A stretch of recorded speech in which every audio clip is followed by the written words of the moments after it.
Entonces estoy muy contento de presentarlo a uno de los mejores porteros de la historia del fútbol mexicano, Osvaldo. Muchas gracias por estar aquí, por tu tiempo. Me dice, te viene ese mundial y estoy convencido de que tú vas a ser el mejor portero de México. A mí me pasó, a mí hubo ahí 2-3 equipos que me quisieron llevar a Europa y las propuestas que pusieron en la mesa eran la mitad de lo que yo ganaba aquí en Guadalajara. Yo encantado de la vida, pero así es como me entero de que vengo a las Chivas, ¿no? Por órdenes de Jorge Vergara, en paz descanse el dueño, diciéndome que ya no querían que yo continuara en el equipo. Creyó que yo me fui al Santos por lana y que me fui esto. No es cierto, señores, yo no me quería ir, tenía contrato vigente. Por favor, te quiero decir algo, le iba a ver qué onda. No dejes que nada ni nadie te robe tu sueño de jugar el mundial. ¿Qué onda? Oye, tu papá, si mi papá, ¿qué pasó? Me paro de la cama y le digo, se infartó, fue lo primero que se me vino a la mente. No, sí, pero se murió. ¿Cómo? Hace 3 horas hablé con él y me dijo él que no dejara que nada ni nadie robara mi sueño. Entonces, de hecho, hice trámites en la Universidad de Guadalajara para meterme a la Facultad de Derecho.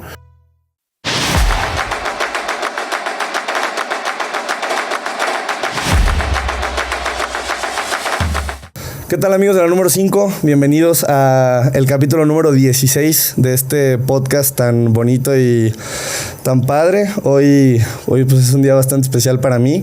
Entrevisto a alguien que de niño yo llegué a idolatrar cuando empecé a jugar fútbol, que alguien que ha estado muy presente en mi vida viendo el fútbol. Siempre ha estado el nombre de Osvaldo Sánchez. Entonces estoy muy contento de presentarlo a uno de los mejores porteros de la historia del fútbol mexicano, Osvaldo. Muchas gracias por estar aquí, por tu tiempo, para poder platicar de toda tu trayectoria y toda tu carrera. Al contrario, gracias a ti por la invitación, muy contento y entusiasmado de que gente como tú, gente joven, sea propositiva, tenga la intención de hacer cosas padres y aquí estamos a la orden. Pues muy bien, empecemos por partes, desde el principio. Tú naciste aquí en Guadalajara. Sí. Y debutado en Atlas, pero con una historia un poquito ahí detrás, o sea, llegas a Atlas por un partido de la UDG, ¿no? ¿O cómo estaba la onda? Sí, yo siempre tuve la ilusión de ser futbolista profesional. Yo nací aquí en Guadalajara, como bien dices, allá por el sector Libertad, pues cerca de San Juan de Dios, por aquellos rumbos, tal vez no conozcan, pero ahí se vive, se sueña y se desea ser futbolista. Esa es la realidad. El entorno siempre es estar jugando fútbol ahí en las calles y yo tenía esa ilusión de jugar fútbol profesional. Por azares del destino, un compañero de la secundaria me lleva a probar un equipo que tenía cierta relación con la UDG y así es como se da realmente mi enfrentamiento con la portería o mi asociación con la portería. Y en una de esas veces voy a jugar contra Atlas y en esa ocasión mi padre había ido a ver el partido.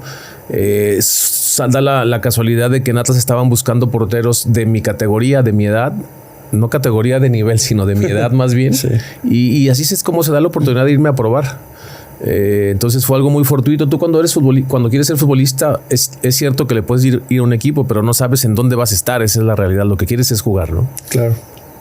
Y te debuta, a ver, a lo que he entendido, está Daniel Guzmán involucrado, pero no te debuta Marcelo Bielsa. Daniel Guzmán no está involucrado en mis temas de debut para nada. Mi enfrentamiento con Daniel es más adelante. El que me debuta es Marcelo Bielsa. Él era el entrenador de Atlas. Yo me voy a una selección sub-20 de México que participa en un mundial en Australia 93. Me toca la fortuna de que por primera vez un mundial sub-20 se transmite en México en vivo. Ahí me ve Marcelo Bielsa, que era el entrenador del primer equipo. Yo estaba en la tercera división de Atlas, un equipo que se llamaba Académicos, y después de ese mundial, donde me va muy bien, me nombran el mejor portero de ese mundial, a pesar de que quedamos en 16avos de final. Y al regresar de ese mundial me invitan al primer equipo del Atlas y es Marcelo Bielsa el que me debuta 1 de octubre de 1993. Entrando de cambio en un partido contra Veracruz. Es correcto, en un partido contra Veracruz. Y mi real prueba de fuego es la siguiente jornada de mi debut, porque ese partido se jugaba aquí en el Estadio Jalisco, Atlas contra América. Y es el primer partido completo que juego y así es como se detona esta carrera tan bonita que ha estado llena de muchas satisfacciones. Claro. Oye, por ahí me encontré una historia... no sé si es cierta, ya me la desmientes tú. A ver. Raúl Morales, entrenador de porteros del Atlas, cuenta que en tu primer entrenamiento tuviste un choque de cabezas y quedaste noqueado. Ajá. y que no quería regresar. ¿Eso te dijo Raúl? No, lo leí en internet indagando. No, creo que no es cierto. No tengo tan claro eso y seguramente me acordaría. Lo que sí que Raúl es un tipo al cual estoy muy agradecido, porque él fue el que realmente me enseñó las bases y todo lo que sé de la portería, porque realmente cuando llegué yo, te digo, jugaba en un equipo que tenía cierta etiqueta de amateur ahí en la UDG, y al llegar al Atlas, al entrenar todos los días, es cuando te das cuenta y dices, wow, creí que sabía jugar fútbol y no. O sea, no es muy diferente jugar con tus amigos en la escuela, en una unidad deportiva, al realmente estar en un fútbol organizado. Entonces, a Raúl le debo mucho, la verdad, siempre estaré muy agradecido con él, porque te digo, me enseñó desde meterle las manos a la pelota hasta caer, ¿no? Entonces, si te cuento todo lo que pasaba en esas instancias, ni te digo, siempre con los dedos moreteados, con los costados de mi cuerpo, con moretes por todos lados, sí, claro, con bolas, porque la gente dice, me voy a poner de portero y me voy a tirar. Pues espérate, pues no eres un costal de papas, ¿no? Entonces, tienes que aprender a cómo acomodar tu cuerpo. En fin, la portería es una posición muy, muy complicada que no es tan fácil de entender. Claro. Y, o sea, algo que veía también era que... Ay, Dios, se me fue la idea de lo que te iba a decir. No te preocupes, a ver, escátala. Me acordé porque me estaba echando el podcast de Sandra de la Vega, esposa de Guardado, el podcast de La Capitana, muy bueno, que se lo recomendamos a la gente, que estabas diciendo que tú en tu barrio jugabas y eras de los mejores. Sí. Que después ya llegaste arriba y ya veías que no eras tan bueno, entonces ya dijiste, no, pues entonces estos eran bien malos. Es que tiene relación a lo que te decía hace ratito del tema de que tú cuando juegas fútbol con tus cuates y te quitas a todos y metes gol y regresas, crees que cuando llegues a un fútbol organizado va a ser lo mismo, y no, porque ahí resulta que te encuentras con otros 200 chavos que hacen lo mismo en sus colonias y en sus escuelas. Entonces, por eso este rollo del fútbol no es para todos. Muchos intentan, pero de verdad tienes que tener una vocación muy grande y un nivel muy alto para poder llegar a primera división. Esa es la realidad. Por eso aquel que te dice, no, yo era mejor que fulanito. Sí, cuando jugabas en el barrio. Sí, no. Pero conforme vas evolucionando, si no pasas ese filtro y no tienes esa personalidad, es complicado, la verdad. Porque yo sí en mi colonia, yo recuerdo que todos me querían ganar y me tiraban de patadas porque no me podían quitar la pelota. Y cuando llego realmente al Atlas me doy cuenta de que con los pies era malísimo para ese nivel. Entonces, así es más o menos la proporción, ¿no? Y regresando a tu debut, ¿cómo fue que alguien como Marcelo Bielsa, cómo era tu relación con él? Fíjate que mi relación con él empezó justo después de ese mundial que te digo que me cita a su oficina aquí al Atlas Colomos y me dice, pichón, porque como al ser argentino el pichón es una expresión de jovencito o de chavito, así como, ¿cuántos años tienes ahora tú? 20. Pues tenía justo 20 años, estaba por cumplir 20 años, entonces me dice, te viene ese mundial y estoy convencido de que tú vas a ser el mejor portero de México. Entonces, a partir de mañana te integras a mi equipo. Bueno, a partir de hoy, y el entrenamiento era a las 2 horas después de esa reunión, y es como empiezo. Entonces, mi relación con él fue maravillosa porque todo lo que yo soñaba de niño, por primera vez un entrenador me lo dice. Esa es la realidad, ¿no? Marcelo fue el que me dijo, tú puedes ser el mejor. Entonces, para mí era algo muy padre, ¿no? Porque él me había visto en ese mundial y pues me estaba dando la oportunidad de subir al primer equipo. Oye, desviándome un poco del tema de tu carrera, ahorita que recuerdo todo lo de Marcelo Bielsa y de la supuesta llegada de selección y que pues ahorita pues, estás en tu DN, estás bastante informado, lo estás analizando casi semana tras semana. ¿Tú cómo hubieras visto la llegada de Marcelo Bielsa a la selección mexicana? Creo que hubiera sido buena o nunca estaba cerrada la posibilidad.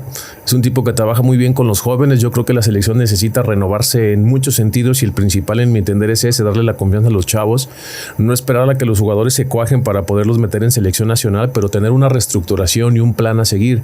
En la selección pareciera que hay muchas consignas respecto a tener mucho tiempo a los jugadores hasta que logran consolidarse y de repente que se vayan a Europa o que sigan en México bien, y esa fórmula no nos ha dado resultado, es la realidad. Entonces soy de la idea de que cuando algo no ha salido bien tienes que planear. Claro. O sea, la diferencia entre el fútbol estadounidense, me refiero específicamente a ellos porque son nuestros vecinos y últimamente nos han ganado en casi todas las ocasiones, es eso, que ellos tienen una planeación y un objetivo. Y en México el objetivo principal es el económico. Y cuando eso siga imperando en nuestro fútbol, las cosas no van a resultar. Sí, no, yo también siento que no vamos a ir a ninguna parte así mientras predomine lo económico. Sí, tiene que predominar, yo creo que un crecimiento en los jóvenes, proyectarlo, porque pues era lo que se ha escuchado muchas veces, ¿no? Que vienen a México y te piden 15 millones, 13 millones por un jugador para que se vaya a Europa, cuando en Brasil por eso, o en Argentina, bueno, en Sudamérica en general, por 15 millones casi te puede estar llevando un equipo completo. Es que ese es el entorno del fútbol mexicano, como se paga tan bien, los equipos normalmente no quieren soltar a sus jugadores porque ese es el interés económico que prevalece, porque al dueño de un equipo, que también lo entiendo, pues le sale muy caro tener un buen jugador.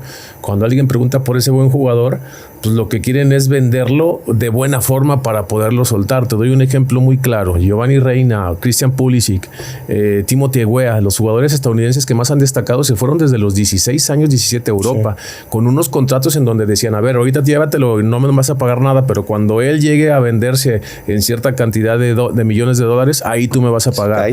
Voy a tener convenios con intercambios comerciales para esto, por esto. Entonces, es diferente la planeación. Y ahora ves estos tipos y vuelan en Europa, claro, ¿no? Pero se fueron desde muy niños. Es otro el interés, es otra la planeación. Aquí no. A mí me pasó. A mí hubo ahí 2-3 equipos que me quisieron llevar a Europa y las propuestas que pusieron en la mesa eran la mitad de lo que yo ganaba aquí en Guadalajara. Entonces, pues también no es tan fácil que accedas a irte cuando tienes una familia que mantener, cuando hay muchos entornos alrededor que también tienes que analizar. Claro. Ya regresando a tu carrera, después de tu paso por Atlas, llegas al Club América, que es una participación corta, pero que a final de cuentas te da una cierta proyección. Sí, corta hasta cierto punto, pues fueron 3 años en América, 6 torneos cortos.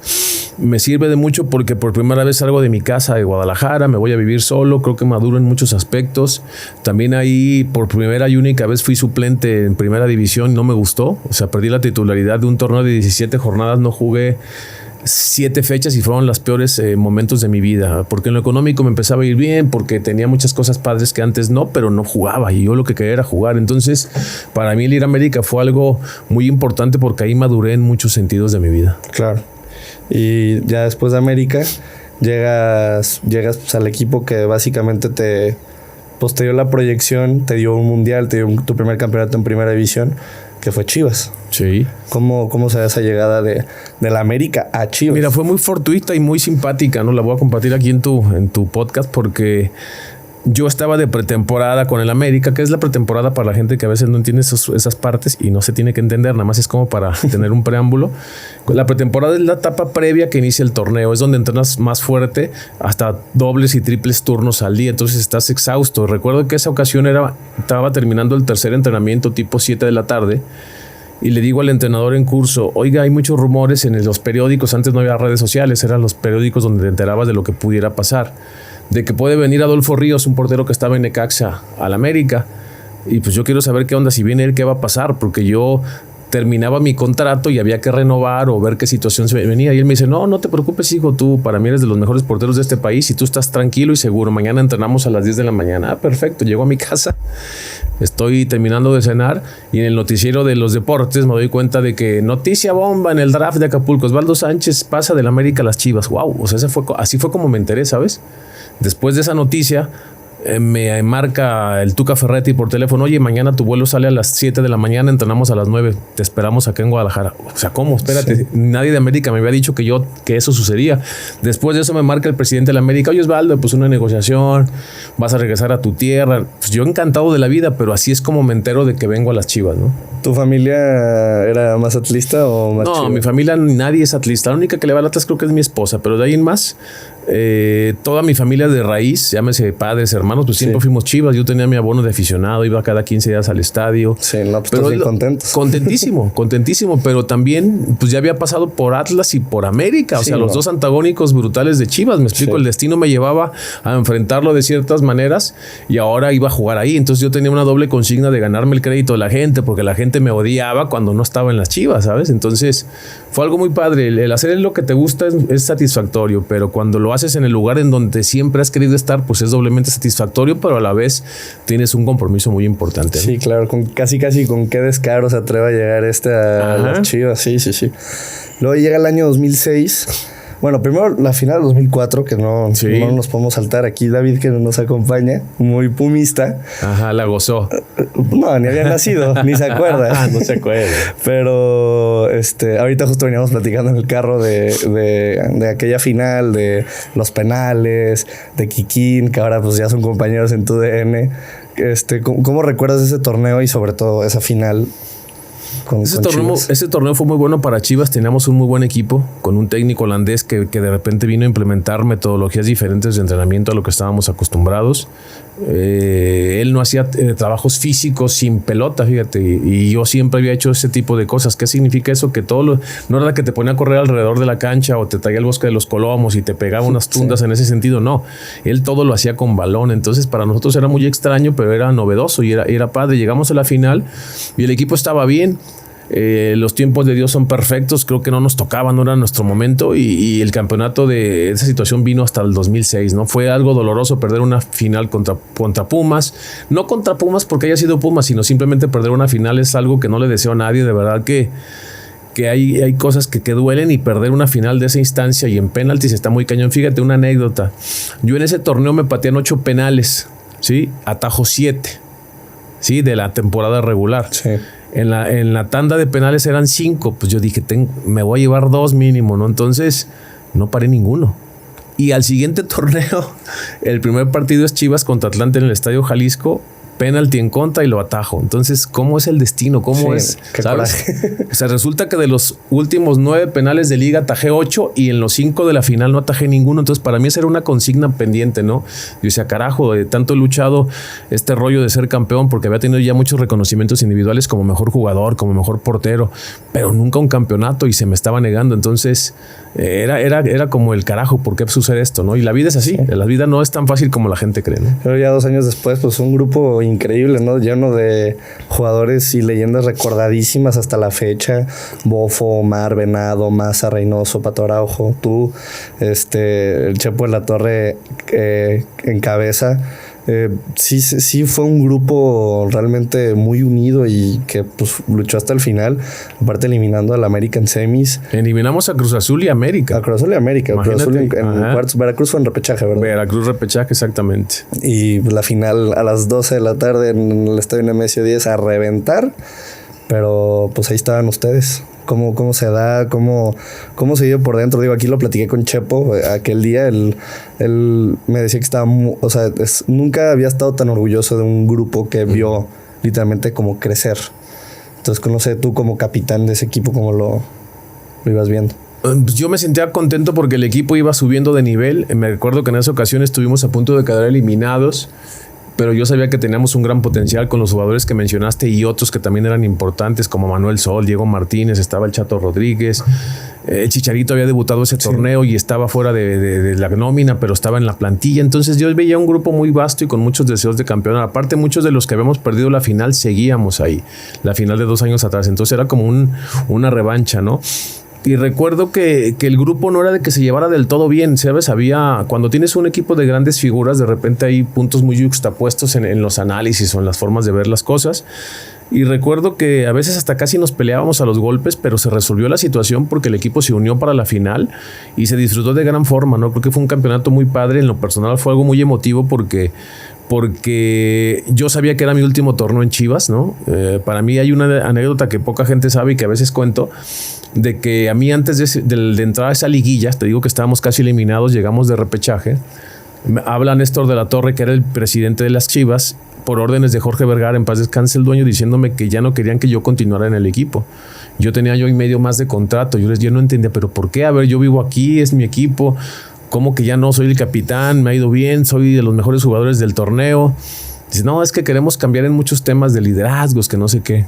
Ah, caray. Entonces yo juego esa liguilla sabiendo que quizá era mi última, ¿sabes? Y yo sabía que tenía que llegar a un campeonato. Entonces, nada más imagínate el poder de concentración que tendría que tener yo, que ellos me dicen, a ver, te quiere Chivas y Santos, tienes que decidir con quién te vas a ir. Y yo, espérate, pues yo no me quiero ir a ninguno de los dos. Entonces, las directivas de Chivas las directivas de Tigres y de Santos, me hablaban todos los días, oye, ¿qué onda con esto? ¿Qué onda con esto? Y hay una anécdota muy importante, yo no sé si a alguien le haya pasado de los futbolistas en todo el mundo, ¿eh? Yo iba del hotel al estadio Nemesio 10, timbraba mi celular, ¿quién habla? No, pues el señor fulano de tal, soy el presidente del Santos. Oye, ¿qué onda? Ya me dijeron que te puedes venir con nosotros. ¿Cuánto quieres? ¿Qué sé yo? Oigan, déjenme concentro. Estoy a 5 calles del estadio y voy a jugar la final. O sea, imagínate cómo tendría que estar yo. Colgaba y me marcaba el presidente de Tigres a decirme lo mismo. Entonces yo decía, carajo, de verdad estoy ante mi último partido, ¿no? Porque hay una consigna de que yo tenga que salir del equipo. Entonces para mí fue muy emotivo poder sortear todos esos temas mentales y consolidar un campeonato que fue maravilloso en ese 2006, ¿no? Claro. Sí, pues sí, como no después. Entonces, a ver, la gente creyó que yo me fui al Santos por lana y que me fui esto. No es cierto, señores. Yo no me quería ir, tenía contrato vigente y la directiva fue la que me dijo que tenía que elegir una de las dos opciones. Entonces, obviamente, a la hora de irme, pues mi contrato después se hizo muy bueno, ¿no? Porque también yo era campeón, porque era de los mejores jugadores del torneo y si me iba a ir a un equipo, pues tenían que pagar algo grande. ¿Y por qué decidí el Santos? Porque el Santos era el peor equipo de la época.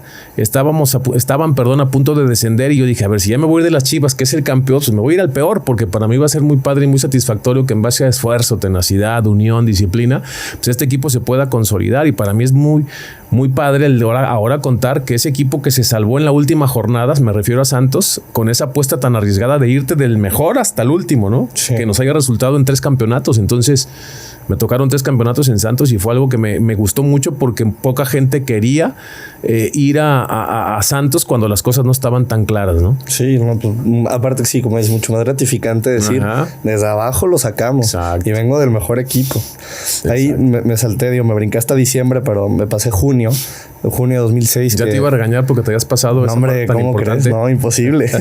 Yo creo que un parteaguas en tu carrera. No sé si lo clasificaré así. Ese mundial, el contexto. Viajan a Alemania. Creo que decías que eran 2-3 días antes. Tú hablas con tu papá. Tu papá te dice que esta frase que a mí me encanta. Te digo, no dejes que nada ni nadie te quite esta oportunidad. Y a las 2-3 horas te vuelven a llamar que tu padre ha fallecido. Y entras con la Volpe, que la decisión, cómo estuvo todo eso. Mira, la vida es muy dura y el fútbol también de repente te quita muchas cosas en muchos momentos. Mi padre era un tipo muy entusiasta, la gente que lo conoce, abierto, extrovertido, simpático, dicharachero y él era mi guía en muchos sentidos. Él manejaba mis negocios acá en Guadalajara y teníamos mucha comunicación. Por azares del destino no coincidíamos con los horarios. Yo ya enfocado en el mundial, los entrenamientos, y de repente tenía 2-3 días que no podía comunicarme con él. Ese día hablo a la casa de mi madre y me contesta mi papá. Hijo, ¿cómo estás? Me dice. Yo, ¿qué onda, papá? Tenía rato que no hablaba contigo. Sí, oye, quiero decirte algo. Me dice mi padre. ¿Qué pasó? Oye, te felicito. Le digo, pues, ¿por qué no es mi cumpleaños? ¿O de qué se trata, no? Estábamos a 3 días de iniciar el mundial y me dice, te veo en la televisión, en comerciales, te veo en espectaculares, te veo en los periódicos, te veo en todos lados. Me dice, hijo, eres un fregón. Me dice, estoy muy orgulloso de ti. Te quiero pedir un favor, me dice mi padre. Yo, pues, ¿qué onda? O sea, yo sentí tan padre que mi papá me dijera eso, porque a veces damos por descontado lo que nuestros padres sienten por nosotros. Es una realidad, pero que te lo manifiesten a veces, pues también se siente padre, ¿no? Claro. A quien no le gusta recibir ese tipo de halagos. Y me dice más bien, te quiero pedir un favor. Dice, yo sé lo que te ha costado llegar a disputar este mundial. Porque ya había estado yo en el Mundial de Francia 98, en Japón y Corea 2002, siempre en la banca, casi nunca tenía oportunidades. Entonces este era mi momento y era mi mundial. Y me dice, por favor, te quiero decir algo. Le digo, a ver, ¿qué onda? No dejes que nada ni nadie te robe tu sueño de jugar el mundial. Pero me repitió 3 veces, o sea, no dejes que nada ni nadie. Y yo me quedé así como, caray. Está bien, papá, nos vemos, y colgué, ¿sabes? O sea, y a las 3 horas me dicen, justamente Pavel, un tipo muy querido para mí, mi compadre, con el celular en la mano, llega, oye, te habla tu esposa. ¿Qué onda? Oye, tu papá, sí, mi papá, ¿qué pasó? Me paro de la cama y le digo, se infartó, fue lo primero que se me vino a la mente. No, sí, pero se murió. ¿Cómo? Hace 3 horas hablé con él y me dijo él que no dejara que nada ni nadie robara mi sueño. Entonces, pues era la despedida de mi padre, como si él supiera que algo iba a pasar, ¿sabes? Entonces eso fue un tema muy duro para mí. Recuerdo que les dije, oigan, yo quiero ir a Guadalajara, quiero estar en el sepelio con mi familia y me regreso a jugar. O sea, eso fue lo primero que pensé. Para no hacerte el cuento largo, a los 15 minutos, 10 minutos ya estaba yo con una backpack, con un suéter y rumbo a París, ¿no? Manejando de ahí, la gente de seguridad me llevó del lugar que estábamos, Göttingen, Alemania, hasta París. Entonces, o sea, en un 2x3 cambió toda la perspectiva de lo que era la vida, ¿no? Para mí. Pero yo tenía muy, muy claro que tenía que jugar ese mundial. Y aparte, las palabras de mi padre no me dejaban de salir de la cabeza, porque había sido su consejo de pase lo que pase, tienes que jugar tu mundial. Entonces la vida es así, es dura, hay cosas que a veces no entiendes. Y mi padre era el tipo que más seguía mi carrera. De repente yo estaba jugando, no sé, en San Luis Potosí, y de repente un silbido y mi papá ya estaba atrás de la portería. Estaba en Aguascalientes y llegaba. Entonces era un tipo que le encantaba ver a su hijo jugar, y a pesar de estar herido en el corazón por esa situación, pues yo tenía que jugar lo que tanto tiempo me había costado conseguir, ¿no? Sí. No. Yo creo que nadie lo va a entender. ¿Y cuánto tiempo antes llegaste a...? No, llegué horas antes, como unas 12 horas antes del primer partido. O sea, tenías sin entrenar 3 días. Exactamente, prácticamente. Yo recuerdo que al siguiente día que lo sepultamos me salí allí en el fraccionamiento donde vivo a correr un rato para sacar un poquito lo que traía adentro, ¿no? Entonces llegué así, pero tuve el apoyo de la Volpe, de mis compañeros, y logré jugar ese mundial. Yo creo que la gente que te vio decía como...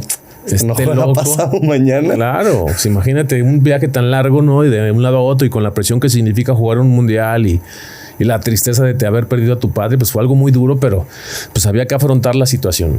Y bueno, te me adelantaste, me contestaste como 3 preguntas que te iba a hacer, pero muy bien. O sea, lo otro que te iba a preguntar, hablas de la Volpe, hablas muy bien de él, pero ¿qué más significó la Volpe en ese mundial? Porque fue un grupo muy bueno, que pues tristemente pierde contra Argentina, pero ¿cómo fue ese grupo? ¿Cómo fue la Volpe? No, mira, para mí la Volpe fue mi mejor técnico que tuve en el aspecto táctico. ¿Qué significa claro esto? Que él te modificaba una formación de un minuto a otro. Y eso para mí tenía un gran sentido, porque te dabas cuenta que era un obsesionado y un estudioso del fútbol. El mejor entrenador en cuanto a lo táctico. Ojo con eso, porque también para ser el mejor entrenador de todos, no solamente ser bueno en lo táctico, tienes que ser bueno en la unión grupal, en la organización, en la disciplina, ¿no? Y él en ese sentido de lo táctico era muy bueno, porque entrenaba muchísimo. Ese equipo entrenó muchísimo, por eso jugaba bien. Hasta la fecha, la gente sigue recordando ese plantel como tal vez el que mejor fútbol desplegaba en los torneos a donde iba, ¿no? Sí. Entonces, para mí la Volpe fue una persona muy importante que me dio esa confianza de ser titular indiscutible en la selección. Y en ese momento de lo de mi padre que te conté hace ratito, la Volpe fue muy claro conmigo y me dijo: a ver, Osvaldo, yo te conozco desde hace mucho tiempo. En estos 4 años que tengo en la selección, tú has sido mi portero titular y uno de mis capitanes, y yo te voy a apoyar en lo que decidas. ¿Qué quieres hacer? ¿Te quieres ir a Guadalajara y no regresar? Es tu decisión. ¿Te quieres regresar al tercer partido? Cuando llegues vas a jugar. ¿Quieres regresarte antes del primer partido? Vas a jugar, tú eres mi titular, te lo has ganado. Entonces ese apoyo me dio la confianza para decir voy y vengo, ¿no? Sí. Tal vez si me dice, si te vas, no vas a jugar, no sé, dijo, no sé, a lo mejor no hubiera venido, esa es la verdad, ¿no? O sea, porque yo tenía que jugar ese mundial. Un crack la Volpe, y ahora lo tienes de compañero también. Es mi compañero, lo tengo que aguantar, ya está viejito, pobrecito, hay que llevarlo de la mano, pero es un tipazo. Un saludo ahí a don Ricardo La Volpe. Y digo, sí empezaron los años, vas a Torreón, se dan muy buenos resultados, se hablan del descenso, los campeonatos, y luego creo yo sigues en un gran momento. Viene el Mundial del 2010 y no sé para ti en tu mente qué cruzaba, si voy de titular, no voy, ¿cómo se da ese Mira, mundial? Yo creía que iba a ir ese mundial, esa es la verdad, porque todavía tenía edad para estar en la selección. Y de repente quiero entender que hay técnicos a los cuales les gusta tu estilo y hay otros a los que no. ¿A qué me refiero? Porque el entrenador era Javier Aguirre, el vasco, y yo soy campeón con Santos en ese 2010. Entonces yo dije, wow, si no soy titular, al menos voy a ir en la nómina de 3. O sea, estaba dentro de los 3 porteros mejores de México, por supuesto. Pero él decidió otras situaciones. Se llevó al Conejo Pérez y jugó. Te voy a explicar. El Conejo Pérez es un porterazo, lo quiero mucho, es mi amigo. Pero él había descendido con Jaguares ese torneo. Entonces, qué incongruencia es que termina jugando el portero que desciende en ese torneo y el que es campeón no va al mundial, ¿no? Entonces, es cuestión de gustos y hay que respetar, porque al final de cuentas Oscar jugó y lo hizo bien. Es un portero con grandes condiciones, pero pues sí hay entrenadores a los que a lo mejor les gusta tu estilo y hay otros a los que no, y me queda claro que al Vasco mi estilo no le gustaba, ¿no? Claro. Y ahí en Santos, me faltó una pequeña parte, otra pregunta. ¿Cómo era tu relación con Pedro Caiciña? Mi relación con Pedro siempre fue muy buena, muy buena. Desde que llegó él, es un tipo que no conocía el medio mexicano. Nos sentábamos a comer muy seguido, junto con el presidente Alejandro Irarrágorri, ahora presidente de Grupo Orlegui, Atlas, Santos, etcétera. Híjole. Exactamente. Y era buena. Creo que entiendo a dónde viene tu pregunta, esa que me haces del tema de que con él me termino retirando en Santos, ¿no? A eso te refieres. Y de repente las cosas, pues nos tocó ganar un campeonato de Copa, De repente yo empecé a sentir que él ya como que quería modificar en muchos sentidos. Ya en la Copa no era titular indiscutible. Jugó Julio González, el portero ahora de Pumas, que era mi amigo y me encantaba que jugara porque le había costado mucho trabajo tener participación. Cuando se acaba ese torneo, mi último partido fue contra Atlas aquí. De hecho, perdimos 2-1 y me tiro un par de atajadas todavía espectaculares. Yo tenía 41 años, tenía contrato vigente. Y me dice Caiciño, oye, quiero hablar contigo. Y yo creí que me iba a decir, oye, para el siguiente torneo, este es el plan, qué sé yo, ¿no? Pero cuando me dice, oye, quiero hablar contigo y ya no quiero que sigas en el equipo, pues sí me sorprende, esa es la verdad, porque cuando él llegó, se juntaba conmigo a comer, como te digo. Yo le platicaba muchos temas del fútbol mexicano. Creo que tenemos una buena comunicación y relación, y resulta que ahí ya me dice que quiere cambiar en muchos temas en el grupo de liderazgo y deciden que ya no siga en el equipo. Me costó trabajo entenderlo, sí, al principio porque tenía contrato vigente, pero después dije, wow, pues el fútbol es así. Ahora me toca disfrutar otra etapa de la vida. Tengo 41 años, sé que ya no soy un jovencito y voy a disfrutar lo que sigue. O sea, lo entiendo de buena forma, pero mi relación con él siempre fue buena. Le decías a Sandra en el podcast de La Capitana que no querías que el fútbol te retirara, tú te querías retirar. Y te retiras, como bien dices, o sea, jugando siempre, bueno, en liga. ¿Y cómo fue la decisión? ¿Cómo lleva un jugador una decisión de un retiro? O sea, ¿cómo pasar de algo que haces todos los días a ya no hacerlo? Si en mi caso, siempre que tuve la oportunidad de jugar, lo hice al máximo para que cuando llegara el retiro no lo resintiera tanto. No sé si me explico, ¿no? Porque yo veía muchos jugadores que de repente se retiraban y que no entrenaban al 100% cuando estaban en activos, o que les gustaba renegar. A mí no, o sea, yo la verdad era un tipo muy profesional que hiciera lo que hiciera, siempre estaba a la orden del entrenador. Y cuando me retiro, lo que me hace retirarme realmente es la situación familiar. O sea, yo tengo 4 hijos, los cuales había sacrificado muchísimo en muchos temas de estar presentes. A veces el padre no nada más es el que provee y el que te mantiene, es el que está cerca de ti, que te orienta, que te va llevando de la mano. Y esa parte a mí me faltaba. Recuerdo que era un diciembre del 2015, si mal no estoy en la fecha, y justo toca la posada de la cerrada del condominio donde vivo en mi casa, que es casa de todos.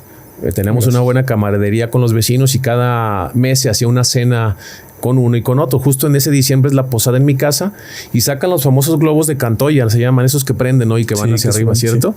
Sí. Y entonces mis 4 hijos, oigan, que pidan un deseo ahí en familia, órale, qué padre. Y va subiendo el globo de Cantoya y mis hijos me dicen, papá, queremos decirte algo, nosotros ya no nos queremos mover de Torre, o sea, ya no queremos que te vayas a otro lado a jugar, porque yo tenía una oferta muy importante de otro equipo acá en México. Entonces cuando el globo ese de Cantoya va subiendo, pues entiendo y digo, caray, ya necesito estar con mis hijos, ellos me están manifestando que ya no se quieren mover, porque el irme a otro equipo implicaba otra vez hacer mudanza, irte, ¿no? Entonces ahí es cuando decido mejor retirarme, esa es la verdad. 41 años con contrato vigente, y es cuando digo lo que le comenté a Sandra, ¿no? A ver, yo prefiero dejar el fútbol a que el fútbol me deje. ¿Qué significa eso? Que a la gente que me ve en la calle a veces, oye, Osvaldo, ¿qué onda? ¿Todavía podías jugar? ¿Por qué no pudiste seguir jugando? Yo te voy a decir algo, hay muchos porteros que ya están grandes de edad y que siguen estando en equipos, y me da una tristeza verlos de suplentes, ¿sabes? Porque creo que sus carreras y sus jerarquías no les debería de permitir que ahora no sean titulares indiscutibles. Respeto a cada quien, pero si tuviste tanto prestigio, ¿por qué terminar sin jugar? Sí, claro. Es a lo que me refiero. Entonces yo lo decidí. Creo que el fútbol lo dejo yo, no el fútbol a mí. Eso me tiene muy tranquilo y me dejó muy, muy, muy satisfecho. ¿Y cuánto tiempo después es que ya vas a tu DN? A la siguiente. Es que sabes que ese es un rollo bien raro. Tú quieres estar en los medios de comunicación y qué padre se te va a dar. Yo no quería y se me dio. Pero el tema es el día que anuncio mi retiro ahí en Santos, una conferencia de prensa. Se termina la conferencia y abro mi teléfono y tenía un montón de llamadas de gente que no conocía. Caray, quién es, y mensajes. Y me dio mucha risa porque todos eran de los medios de comunicación. Todas las cadenas que habidas y por haber de habla hispana en México y en Estados Unidos me hablaron. Y digo, wow, pues a lo mejor es algo que me tiene Dios preparado para ahora. Platicando ahí en casa, pues yo tengo mucho tiempo libre ahora, déjame ver qué sucede con esta situación. Y empiezo a hablar con cada uno de ellos. Y el estar en tu DN, que fue de hecho la primera oferta que me hacen, pues era la que más se me acomodaba tener más tiempo, ¿no? Porque me daba mucha oportunidad de estar en casa con mis hijos. Me acuerdo un partido, es un Cruz Azul Santos en el Estadio Azul, que se juega sin... A puerta cerrada. Ajá, a puerta cerrada. Yo creo que vi el video hace años. La verdad no me acuerdo bien hace cuánto fue. Y me acuerdo que un comentario decía: qué crack sería Osvaldo de analista deportivo. No sé, yo creo que por la labia, la gritadera. Ya no sé. ¿Sí te considerabas muy, muy gritón? Sí, totalmente. Sabes que era un tipo muy competitivo. Y a mí el jugar era no nada más para disfrutar el juego como deporte, sino para buscar ganar. Para mí era un modo de vida, ¿sabes? Entonces yo lo disfrutaba mucho. Ese día yo no me di cuenta que no había, que estaban los micrófonos puestos, pues yo siempre gritaba de la misma forma, pero cuando hay gente, pues no se escucha de esa forma. No, claro. Pero sí quedó en evidencia mi vocablo de la Real Academia Española, ¿no? Tan es. Oye, Osvaldo, para terminar, te tengo unas preguntas rápidas así. Dale. De que esto, tú decides. Así, lo primero que se te venga a la mente. Bien. Sin pensarlo tanto. Dale. ¿Ok? Va. ¿Chivas o América? Chivas. ¿Un título con selección o un título con club? Con selección. ¿Jersey favorito que hayas usado? Yo creo que es el del Mundial 2006, por lo que significó Sí, para está mí bien ser bonito. titular indiscutible. Era un azul bicolor. Sí. Usé ese azul y un amarillo. Esos me gustaban mucho. Que tenían como una franjita aquí. Ándale, de exacto. Nike, sí. Sí. ¿Ídolo de la infancia? Ídolo de la infancia, tal vez no lo conozcan ustedes, pero Hugo Sánchez, el futbolista ese que jugó en el Real Madrid. Ustedes no habían nacido, pero de verdad él hizo época cañona, ¿eh? Sí, no. Fue Bueno. 5 veces campeón de goleo en España, imagínate nada más. O sea, algo que no se va a repetir, yo creo que nunca en la historia, ¿no? ¿Jugador con el que te hubiera gustado jugar como compañero? Como compañero, imagínate con Ronaldinho Gaúcho, hubiera estado espectacular. Una bochita Diño hasta el fondo y que él resuelva. Imagínate, pero no en el Querétaro, sino en el Barcelona. Ah, claro. Un equipo fregón, sí. ¿Cantante o banda favorita? Cantante favorito Alejandro Fernández, banda favorita Maná. Me gusta mucho el rock en español, me gusta mucho la música en español, ¿sabes? Soy un tapatío muy arraigado a la gente de acá y coincidentemente tanto Alejandro como los de Maná pues son de Guadalajara, entonces Sí. me gusta mucho su música. ¿Sabes qué? Si mal no recuerdo, ¿saben quién también dijo Alejandro Fernández? ¿Quién? Pavel. ¿Ah, sí? Sí. Mira, mi compadre también le gusta el potrillo, muy bien. ¿Comida favorita? La mexicana totalmente, o sea, mariscos y mexicana, nada, no cambiaría nada, ni un plato de langosta de la más cara por una torta ahogada así de lengua con mucha salsita. A eso viene la siguiente pregunta. Cuando te tocaba pecar, que Las tortas ahogadas, sí, totalmente. Si no hubieras sido futbolista, ¿qué te hubiera gustado Abogado. ser? Órale. Mis padres me exigían que tenía que tener una carrera. De hecho, hice trámites en la Universidad de Guadalajara para meterme a la Facultad de Derecho. Gracias a Dios no salí en listas, porque si hubiera salido en listas no sé cómo lo hubiera hecho. En aquella época no era tan fácil tener estudios y aparte ser un futbolista en vías de profesional. Ahora sí hay muchas facilidades, ¿no? Sí. Le exhorto a alguno de los chavos que juega fútbol y que puede ir avanzando a que no deje los estudios. Es bien importante. ¿Entrenador que más te marcó? El entrenador que más que me marcó, Marcelo Bielsa. No, mira, sería muy ególatra de mi parte, o más bien no ególatra, muy gacho de mi parte que nada más te pudiera decir a uno. Ahí te voy a decir varios. Marcelo Bielsa por haber confiado en mí cuando era un niño.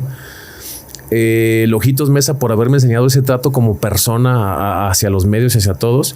Daniel Guzmán porque me divertí muchísimo con él en Santos y lo quiero mucho. Y La Volpe porque fue el mejor que tuve en lo táctico. O sea, te dije 4 en lugar de una. También tenía derecho pero es a muy contestarte lo que válido. yo Sí, quería. claro. Y al final de cuentas lo que queremos saber. Exacto. ¿Rival más difícil de enfrentar? Caray. Como equipo, como Jugador. Sí, es 9 como Híjole, me ¿sabes choca. qué? Para mí se van a acordar del Chupete Suazo, Sí, de claro. José Saturnino Cardoso. Ellos me metían 2-3 goles por partido, como si fuera una consigna, ¿sabes? Sí. ¿Y un equipo favorito fuera del fútbol? Fuera del fútbol mexicano. No, fuera del fútbol. Todo lo que es fútbol. Americano, Ok, base, perfecto. básquet. ¿Qué será bueno? Es que me gusta el básquet. Yo creo que los Lakers Ok. de Los Ángeles. Y por último, ¿recuerdas qué compraste con tu primer sueldo? Sí. No me compré nada, se lo regalé a mi madre. Muy bien. Y es un gran recuerdo que tengo porque dicen que cuando ayudas a tu madre, Dios te lo multiplica y me queda claro que sí. Muy bien. Pues Osvaldo, fue un gusto, un placer haber platicado contigo este ratito. Gracias por tu tiempo otra vez. Eres un tipo muy ocupado, lo entiendo. Y pues para que la gente te siga en redes sociales. Sí, San Osvaldo-TDE y agradezco la oportunidad de estar aquí contigo en tu podcast. La verdad te digo, para mí es bien padre que ustedes los chavos que están estudiando y que quieren sobresalir hagan cosas diferentes. O sea, los que les puedo decir es que las personas que hacen esfuerzos ordinarios, como consecuencia sus resultados siempre van a ser ordinarios, pero los chavos que son propositivos, que buscan hacer cosas extraordinarias, sin duda sus resultados van a ser extraordinarios. Entonces decirle a todos que pueden llegar a donde se lo propongan y gracias por la oportunidad de estar platicando contigo. No, hombre, muchas gracias por tus palabras, Osvaldo. Y para terminar, bueno, gracias A Richie. Sí, el Richie fue el que nos echó la mano, ¿eh? Le debes una cena al Richie. No, ya le debo varias. ¿Le debes varias? Gente y las que te faltan, sí, güey. Nuestra gente de relaciones es que en un grupo cada quien cumple una función. Sí, Espero que algunos sí, de ustedes arrimen las amigas y eso para ustedes. ¿no? En esa sociedad, ¿no? A ti, tía David, gracias por venir, por estar aquí. Y recordar a la gente que se suscriban, que vayan a Instagram, que nos sigan, que estén pendientes porque se viene una sorpresita por ahí. Y pues nada, Osvaldo, otra vez muchas gracias. Un placer. Un gusto. Gracias. Nos vemos, gente. Muchas gracias.